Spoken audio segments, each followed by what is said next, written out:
company's name is Live Oak Farms because when the company first started, my grandfather and his cousin started the company, they packed tomatoes under a live oak tree.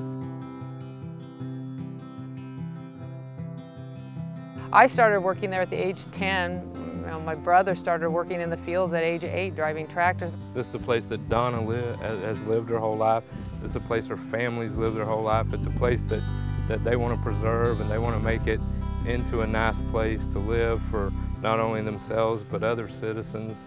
And I think, as you know, the largest employer certainly around LeGrand, it's kind of a responsibility I think that the family feels to make sure that they take care of the place that they earn their livelihood and the place they've lived all their lives. It has a face in the community constantly. We've sponsored all kinds of athletic teams, whether it be the local Little League or soccer team or softball team. The company's always been happy to support the community. After our oldest son wanted to play football, he started playing, and I wanted to help coach a little bit, and so I kind of started coaching and getting more and more into it, and he enjoys it, and I enjoy it a lot.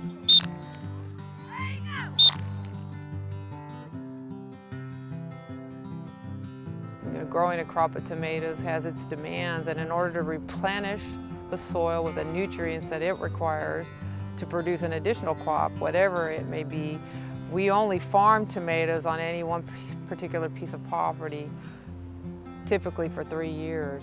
They've been farming here in this area since 1929. So sustainability, that's sustainability. I mean, we've been farming profitably here and getting crops off the same land for 81 years. And you can't do that without taking care of the land and taking care of everything. And I think that's part of the overall concept that Live Oak just embraces without putting a word on it. We put in a lot of solar panels, and they power most of the tomato operations, the tomato packing house, and all of the cooling rooms that we use for the tomatoes. Long before our products, whether it's bell pepper or tomatoes, before they reach a consumer, they're eaten by our families. I mean, we eat them every day, our children eat them every day, our employees take them home to their families. So everybody within the Live Oak organization has a vested interest in food safety because we're going to eat the product. Now we do a little bit more. Certainly a lot of stuff that we've always done, now it's documented, and different records are kept to make sure that we dot our I's and cross our T's on everything. But as far as food safety, it's something that we pretty much have always had a healthy respect for and always done. Even before we called it food safety, it was just really the right thing to do, the way you raised a crop. I'm very proud of the legacy that our family's established, and to pass it on to the next generation would be wonderful, but if they're not interested, they're not interested. Scott, however, I'll let him express his own opinion. His is a little bit stronger than mine. I have the same opinion. I think you have to let your kids develop and decide what they like to do.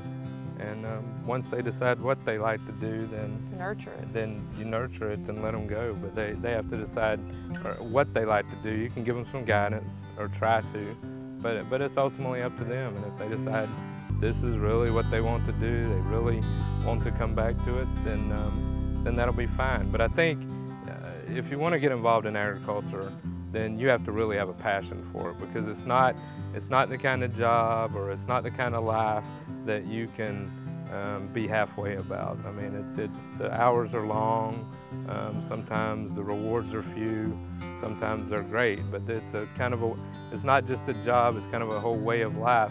And if you're not passionate about it, you're probably not going to be successful in it.